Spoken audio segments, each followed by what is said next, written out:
Hey, real quick, guys, I don't know if you know this, but each week I put together an exclusive newsletter for our subscribers that covers things like entrepreneurship, investing, wealth building, productivity, and personal development. Also, you get some pretty cool behind-the-scenes content that the rest of the world just will never get to see. So if you're interested in joining us, get over to beyondtheapex.com/newsletter to join the tens of thousands of other subscribers getting their weekly 5 to Thrive. All right, let's get into the show. Yo, what's up, everybody? Welcome back to the pod. We're continuing our series of lessons learned from a weekend spent with some of the internet absolute top creators. Backstory, again, if you are just tuning in for the first time and you've missed the previous 5 episodes, I was invited out to a weekend with a bunch of other awesome, amazing internet creators for a weekend of just talking shop, comparing notes, and fellowship. And so I'm taking those lessons that I learned from that event and I'm bringing it to you guys. And we are on lesson number 6 today. So highly recommend you go back and listen to the previous episodes. But number 6, iterations matter more than repetitions. And this is something that I was reminded of from Naval. This is something that he said a while ago, which is that it's not about 10,000 hours. It's about 10,000 iterations. So the idea behind that quote is you're probably familiar with the idea that it takes 10,000 hours to become a master at something, right? 10,000 hours of practice, or at least that's what Malcolm Gladwell claimed in one of his books. And it became kind of like this commonly held piece of wisdom. Now, that is not necessarily an accurate truism. It's not 10,000 hours for everything or everyone. There's exceptions to all these rules, but it's a good benchmark to say like a lot of time and effort is required to get really damn good at something, like become masterful at it. And I remember when I started writing science fiction and fantasy, I wanted to become a science fiction author. I looked up what is the equivalent of 10,000 hours for a writer, because I realized that 10,000 hours isn't a good proxy for writing because I could spend 10,000 hours but only have written 12 words, right? So it became clear to me that some level of quantity was required within that, like some level of output.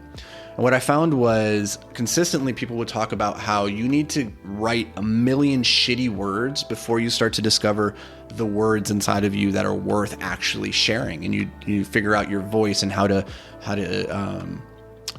construct your thoughts in compelling, interesting ways, right?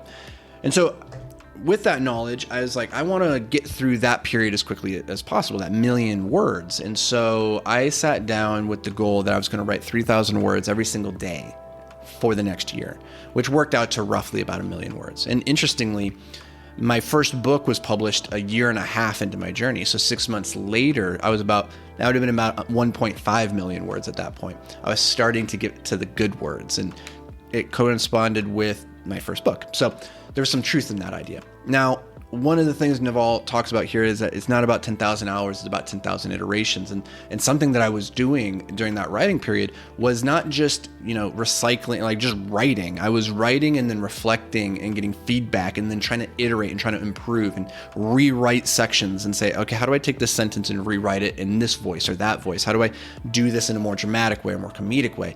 And so it's constantly iterating in an intentional way, not just going through the motions and putting words on the page. And in business and life and creation, the interesting thing is that whoever can iterate fastest typically gets to the solution fastest.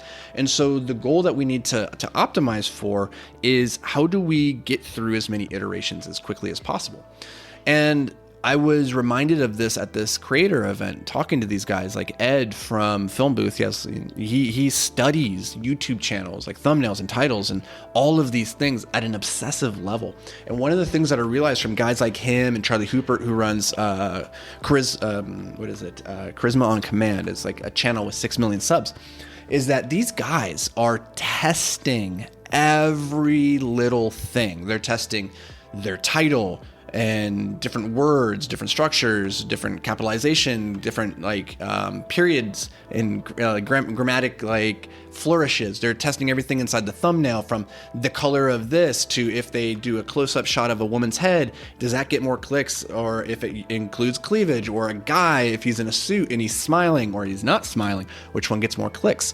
And so they're constantly testing and iterating on everything, and they have hundreds and thousands of A/B split tests running at any given moment. I found that absolutely fascinating. to the degree, and they're not just doing it on the new stuff, but they're doing it on their entire backlog of videos and content. And they have hundreds, if not thousands, of videos that they've published over the years. And so there's just so much data that they're collecting, and they're constantly iterating, and then they're taking the lessons that they learned from this one split test and then are applying it to the whole thing.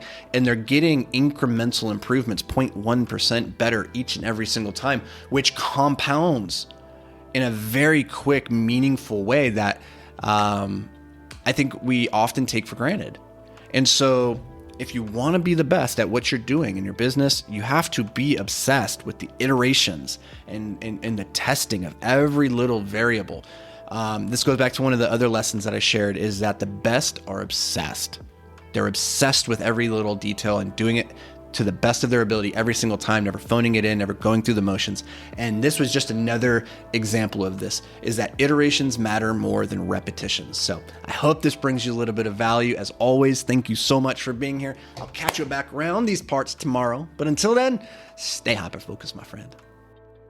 Hey guys, I love that you're listening to the podcast. I truly hope it's bringing you just a ton of value. But if you ever wanted to check out the video version of these podcasts, then you should head over to YouTube. They're going to have more effects, more visual stuff like that. And that can help the message sometimes just hit a little bit different and, reinforce the lesson in a better way. So you can check that out. It's completely free. Go over to YouTube, search for Anthony Vicino. It'll pop up. And if that's not what you're into, then cool. Just enjoy the show and let's get to it.